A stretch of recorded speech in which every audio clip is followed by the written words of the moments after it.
Welcome to Life Confessions TV. Try to relax and feel the story. I didn't find out my sister stole $40,000 from me until the florist called to thank me for the payment. That's how I learned I had apparently funded a wedding I wasn't even invited to help plan. Let me start from the beginning. My name is Claire. I'm 34 years old, and for most of my life, I was the responsible one in the family. The stable one. The dependable one. The Claire will figure it out one. My younger sister, Madison, was the opposite. She was charming, loud, emotional, always in the center of attention. Growing up, if she cried, my parents panicked. If I cried, they asked what I did wrong. But I didn't resent her. Not then. After college, I moved to Chicago and built my career from scratch. No help, no connections. Just 60-hour work weeks and a tiny studio apartment with a leaking ceiling. By 32, I had built something I was proud of. I worked in corporate finance. I saved aggressively. I invested carefully. I skipped vacations. I drove the same car for 8 years. I had $40,000 sitting in a separate savings account. That money wasn't random. It was my safety net. My in case everything falls apart fund. My future house down payment. Only 3 people knew about that account. Me, my bank, and my mother. I told her once, casually during Sunday dinner. She asked how I was doing financially, and I mentioned I had a solid emergency fund. I remember she looked impressed and thoughtful. I didn't think anything of it. 6 months later, Madison got engaged. To Daniel. Daniel came from money, real money. His parents owned multiple properties in California. Country club type, private school type. The kind of family that subtly looks you up and down before deciding how to speak to you. Suddenly, Madison needed a wedding that matched Daniel's lifestyle. Not just a wedding, a statement. The venue? Historic estate. The dress? Custom designer. The flowers? Imported. The guest list? 250 people. Every time I visited home, the house was chaos. Wedding magazines everywhere. My mom stressed about seating charts like it was a military operation. I offered to help plan. Madison smiled tightly. It's okay. Daniel's parents are covering most of it. Most of it. That word should have stayed with me. About 3 months before the wedding, Madison started acting strangely around me. Extra sweet. Texting more. Asking about my work schedule. Asking random questions about banking apps. At one point, she casually asked, "Do you still use that small credit union account?" I laughed. "Yeah, that's my emergency savings." She nodded, too casually. I didn't think anything of it until the florist called. "Hi, Claire. I just wanted to confirm the final delivery time for Madison's wedding. And thank you again for paying the balance in full. That was so generous." I thought it was a mistake. "I'm sorry, paying what balance?" There was a pause. The $12,480 floral invoice. My stomach dropped. I hung up and logged into my bank account. That's when I saw it. Not just the florist. There were multiple withdrawals. $8,000 event planner. $5,200 catering deposit. $12,480 florist. $6,000 venue installment. Several smaller vendor charges. All authorized. All from my savings account. Total missing. $39,874. I couldn't breathe. At first, I thought it had to be fraud. My hands were shaking as I called the bank. They verified the transactions. All payments were authorized through online login and two-factor authentication. Two-factor authentication. My phone buzzed. There it was. 3 months ago. Text messages with verification codes. At the time, I had assumed they were delayed login attempts from me checking something earlier in the day. I had ignored them. Someone had access to my password, and someone had my phone long enough to see those codes. I drove home that weekend. I didn't tell anyone why. When I walked into my parents' house, wedding decorations were everywhere. Madison was at the kitchen table reviewing linen samples. She smiled when she saw me. "Claire, I was just thinking about you.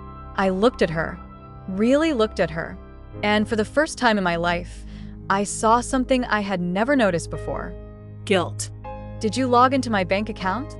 I asked calmly. The room went silent. My mother froze. Madison's face went pale for half a second. Then she recovered. What are you talking about? I'm talking about the $40,000 missing from my savings. My dad walked in mid-sentence. What's going on? Madison stood up. It's not what you think. My heart was pounding, but my voice stayed steady. Then explain. She looked at my mom. My mom looked at me. And then she said something I will never forget. Claire, it's just money. She's your sister. That's when I realized. They knew. And that's when something inside me changed. When my mother said, Claire, it's just money. She's your sister. Something inside me went completely still. Not broken. Not shattered. Still. Like ice forming over water. I looked at Madison. Tell me how you got into my account. She crossed her arms. I didn't steal from you. Then where did $40,000 go? She hesitated. That was all the confirmation I needed. My dad stepped in. Claire, lower your voice. I wasn't even yelling. Madison's eyes filled with tears. Convenient. Perfectly timed. You make it sound like I robbed a stranger, she said. You have money. I don't. There it was. Not denial. Just justification. You took my emergency fund, I said, without asking. It's for my wedding, she snapped. It's once in a lifetime. And my savings weren't. Silence. Then my mother sighed dramatically. You know Daniel's parents are paying a lot already. Madison didn't want to look cheap. Cheap. So I was the solution. The quiet, financially responsible solution. How did you get my login? I asked again. Madison didn't answer. My mother did. You left your laptop open at Thanksgiving. I wrote down the bank name because I was thinking about switching accounts. I stared at her. You wrote down my bank? And Madison guessed your password, she said quickly. It wasn't that hard. My stomach dropped again. My password wasn't random. It was the name of our childhood dog. With her birthday, Madison's birthday. She knew. Of course she knew. And the verification codes. I asked. Madison looked away. You left your phone upstairs during Christmas dinner, she muttered. I remembered that. I had been helping set the table.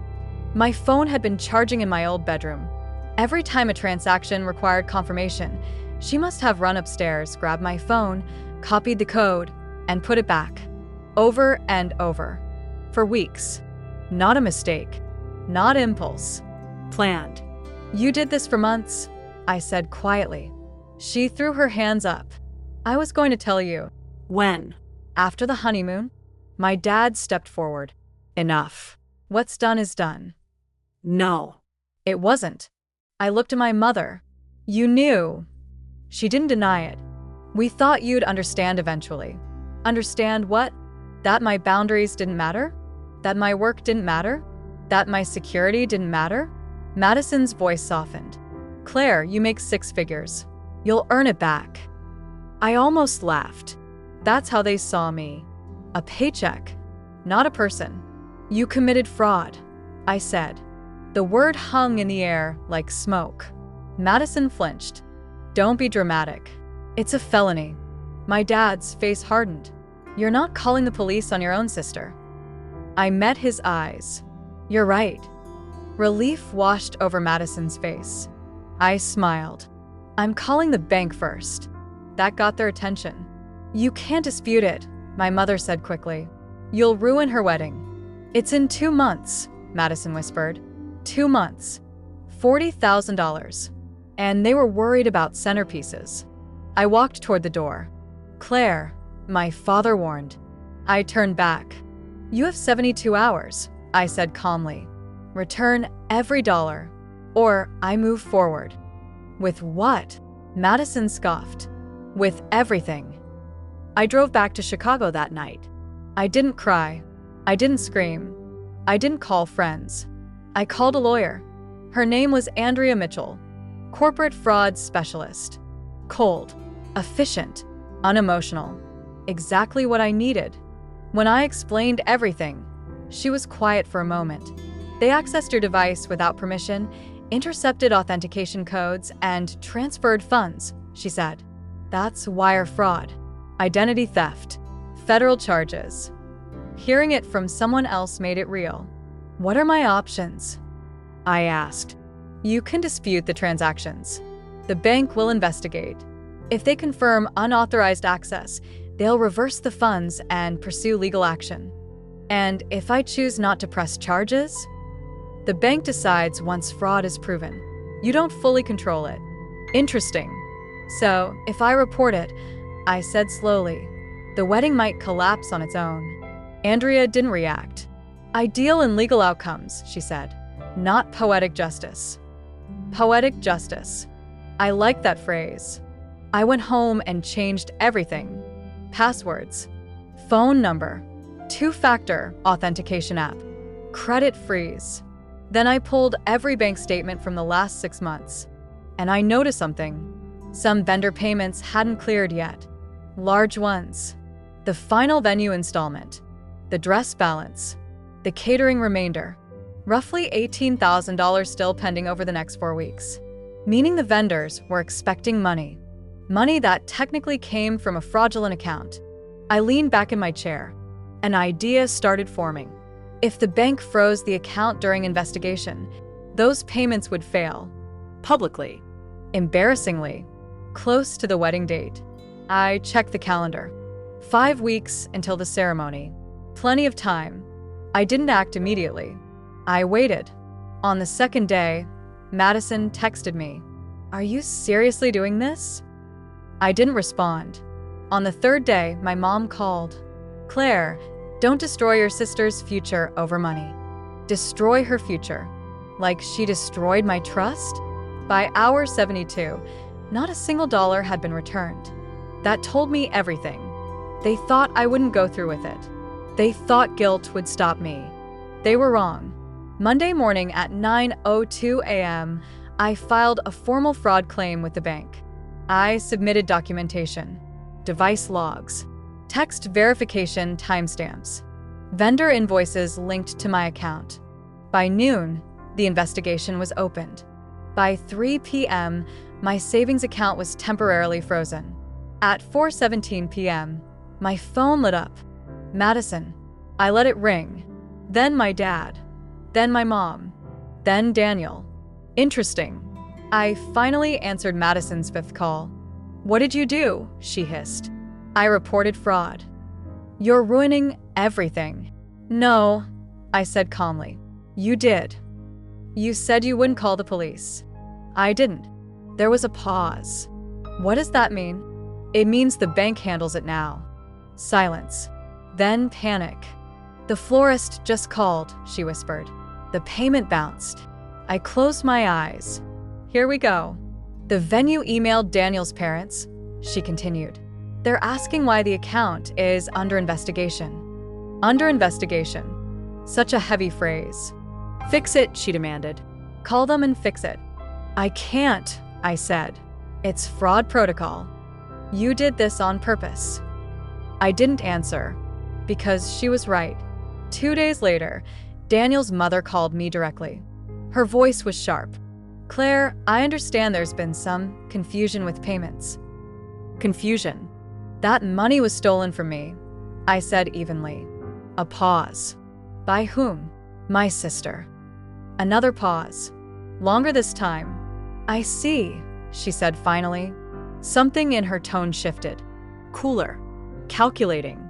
You should know, she added, that Daniel was unaware of any of this. I believed her. Madison had probably told him I gifted the money, or that our parents contributed, or some version that didn't involve federal crimes. Within a week, the entire dynamic changed. Daniel's parents demanded full financial transparency. Vendors required certified checks. Questions were asked, uncomfortable ones, and the wedding budget suddenly looked unstable. Madison called me crying. This was supposed to be perfect. I almost felt something. Almost. But then I remembered the nights I worked overtime, the promotions I fought for, the security I built alone, and how easily she decided she deserved it more. "I gave you 72 hours, I said softly. "You're my sister," she whispered. "Yes," I replied. "And you stole from me." The bank investigation took 12 days. 12 very loud, very chaotic days. Madison stopped posting bridal updates. My mother stopped answering extended family group chats. And Daniel's family went silent. Silence is never random in wealthy families. It means lawyers are involved. On day 12, I got the call. "Ms. Bennett," the fraud investigator said, "we've concluded our review." My heart was steady. Multiple logins originated from your parents' home IP address. Authentication codes were entered within minutes of being sent to your device. The pattern indicates unauthorized access. Unauthorized. Not a misunderstanding. Not a family dispute. A crime. "We will be reversing the transactions where possible," he continued. "However, some funds have already been transferred to third parties. Vendors. We'll be pursuing recovery. And the account holders responsible?" I asked. There was a pause. "That may escalate to legal authorities." I thanked him and hung up. Then I sat very still. Because here was the truth. I could stop it.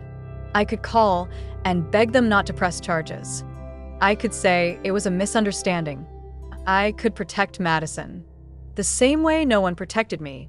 My phone rang before I could decide. "Daniel," I answered. His voice was calm. Too calm. "Claire," he said, "I need the truth." "You have it." "No," he replied quietly. "I have pieces. I need to hear it from you." So I told him everything. Thanksgiving laptop. Christmas phone codes. Months of withdrawals. The florist call. The confrontation. The 72 hours. The fraud report. When I finished, he didn't speak for several seconds. Then he asked one question. "Did Madison ever plan to tell me?" No. He exhaled slowly. "My parents are furious." I figured. They think this reflects on our family. It did. Financial fraud before marriage is not a good look. "Did you know?" I asked him. "No," he said immediately. "If I had, I would have stopped it." I believed him. He sounded betrayed. Just like me. "There's more," he added. My stomach tightened. My parents ran a background financial check before transferring the final venue payment. Of course they did. And there were inconsistencies. Such as credit card balances she never mentioned, personal loans, late payments. I closed my eyes. The perfect wedding had cracks long before I arrived. "She told me she had everything under control," he said. "She told all of us that," I replied. Another long silence. Then he said something I didn't expect. "I postponed the wedding." I didn't react. "When?" I asked. "This morning." The ceremony was 3 weeks away. Invitations had been sent, flights booked, deposits made. "She needs to fix this before I marry her," he said. Fix this. As if character flaws were paperwork errors. Madison showed up at my apartment 2 days later. Unannounced. Mascara smudged. Hair undone. For the first time in her life, she didn't look like the center of attention. She looked small. "You ruined everything," she whispered. I let her in. "I didn't steal from you," I said calmly. "You stole from me. You didn't have to go nuclear. I gave you a choice. You were supposed to forgive me." There it was. The expectation. The entitlement. "You've always been the strong one," she continued. "The practical one. You don't even need the money like I do." That sentence told me everything. "You think because I can rebuild," I said slowly, "that you're allowed to burn it down." She started crying harder. "Daniel won't look at me. His parents think I'm a criminal." "You committed a crime." "I was going to pay you back." "With what?" I asked. Silence. Exactly. "I just wanted one perfect day," she whispered. "And I wanted security," I replied. She looked around my apartment. Minimalist. Organized. Earned. You've always been better than me, she said bitterly. No, I said quietly. I just worked for what I have. A week later, the official letter arrived. The bank had recovered $22,000. The rest was pending vendor disputes. Legal review was ongoing. Madison could face charges. But here's the part no one expects. I didn't push further. I didn't need to, because the real consequence had already happened. Daniel moved back to California. The wedding was indefinitely postponed. His parents demanded a prenuptial agreement with strict financial protections. And Madison? She became the cautionary story whispered behind closed doors. Not the princess bride, the girl who stole from her sister. My mother called me one evening. You could have handled this privately, she said. I tried. You embarrassed the family. I almost laughed. They committed fraud, I replied. I filed paperwork. She didn't have an answer. 3 months later, something unexpected happened. Daniel called again. He and Madison had officially broken up. He sounded tired. I can't build a life with someone I can't trust, he said. Trust. The thing she thought was optional. He thanked me for telling the truth. After we hung up, I stared at the skyline outside my window. Here's what I learned. Family doesn't mean access. Love doesn't mean entitlement. And forgiveness doesn't mean erasing consequences. Madison texted me once after the breakup. I hope you're happy. I looked at the message for a long time. Then I replied, I'm at peace. Because here's the truth. The $40,000 hurt. But losing my illusion of who my family was? That hurt more. And maybe that was the real debt being settled. I rebuilt my savings within a year. Stronger passwords. Stronger boundaries. Stronger spine. As for Madison, last I heard, she moved into a smaller apartment. Got a second job. Started paying off her debts. Alone. And for the first time in her life, no one rescued her. If this story hit you, remember, protect your peace, protect your money, and never let family be an excuse for betrayal. This is Life Confessions TV. Subscribe for more real stories about money, betrayal, and consequences. Because sometimes, the strongest revenge isn't destruction, it's accountability.